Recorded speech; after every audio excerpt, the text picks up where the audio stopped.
রাজধানীর কোল ঘেঁষা ব্যস্ত জনপদ নারায়ণগঞ্জ। শত বছরের ঐতিহ্য আর আধুনিক শিল্পায়ন, এ শহর এখন দেশের অর্থনীতির অন্যতম নির্ভরযোগ্য শক্তি। নারায়ণগঞ্জের বাণিজ্যের ইতিহাসের শুরু শীতলক্ষ্যা ঘেরে। নদীর মতোই বহমান সেই ইতিহাসের চাকা এখনও সচল। আর্থসামাজিক প্রাণচাঞ্চল্যে সে চাকার কেন্দ্রবিন্দু নারায়ণগঞ্জ নদী বন্দর। এদিকে পানাপার হয়ে আমরা কর্মস্থলে যেতে হয়। ট্রলারে অনেক সংকট থাকে, অনেক সময় বালুর যে ড্রেজারগুলো আসে এগুলো যদি একটু নিয়ন্ত্রণ করতে পারতো তবে হয়তো আমাদের জন্য একটু সুবিধা হতো। দৈনিক 30 থেকে 35,000 লোক পারাপার হয়। নিতাইগঞ্জ আর ডালপট্টি, এখানে মিলে দেশের নানা প্রান্ত থেকে আসা পণ্যের স্রোত। তারপর ছড়িয়ে পড়ে দেশের আনাচে কানাচে। প্রতিদিন চাউল বিক্রি হয় প্রায় 10,000 বস্তা। অনেক কোম্পানি হয়ে গেছে। কোম্পানি হওয়ার পরে কাস্টমাররা এখন আগের মতো আর নারায়ণগঞ্জে আসে না। এক সময়ের বস্ত্র ব্যবসার একমাত্র প্রাণকেন্দ্র টানবাজার, এখনো ভোর থেকে রাত হয় দরদাম আর লেনদেনে। এটাই দেশের বৃহত্তম সুতা ও কাপড়ের পাইকারি বাজার। নারায়ণগঞ্জ যদি মার্কেট ধরা হতো সেটা হলো টানবাজার। ওরকম পাইকারি এখন আমাদের এখানে বিক্রি হয় না। আমাদের এই সুতাগুলো এই কোনাবাড়ি, গাজীপুর, সাভার থেকে আসে। আমাদের যারা নেয় এরা সিরাজগঞ্জ বা কুষ্টিয়া বিভিন্ন জায়গায় বেচে।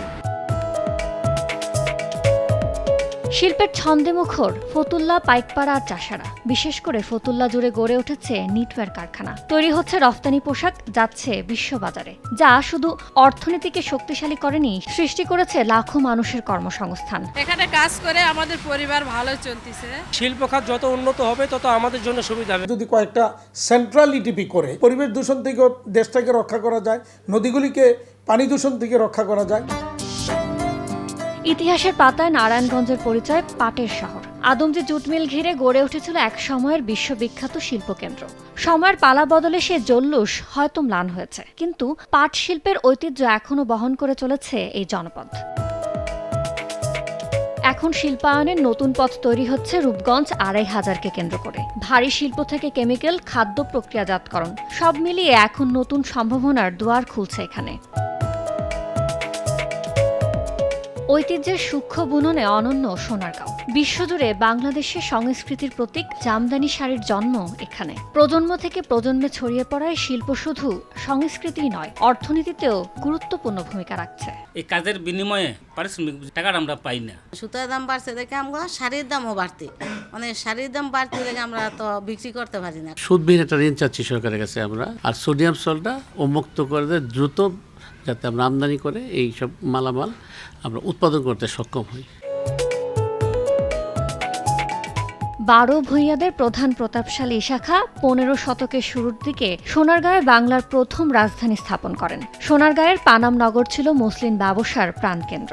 এখানকার স্থাপত্য আর ঐতিহাসিক নিদর্শন মনে করিয়ে দেয় এ অঞ্চলের গৌরবের ইতিহাস। উৎপাদন থেকে সরবরাহ মিলে নারায়ণগঞ্জ হয়ে উঠেছে এখন দেশের অন্যতম ব্যবসার কেন্দ্র। নারায়ণগঞ্জ ঐতিহ্যে সমৃদ্ধ, শিল্পে অগ্রগামী, অর্থনীতির অগ্রদূত। নদী বন্দর থেকে শুরু করে গার্মেন্টস, আবার ঐতিহ্যবাহী জামদানির মতো হস্তশিল্প, সব মিলিয়ে এটি এক অনন্য বাণিজ্যিক কেন্দ্র। এভাবেই ঐতিহ্য ও আধুনিকতার মেলবন্ধনে প্রাচ্যের ড্যান্ডিখ্যাত নারায়ণগঞ্জ আজ কেবল একটি শহর নয়, পরিণত দেশের অর্থ বাণিজ্যের শক্তিশালী ভিত। জানুর শিফাত, সময় সংবাদ, নারায়ণগঞ্জ।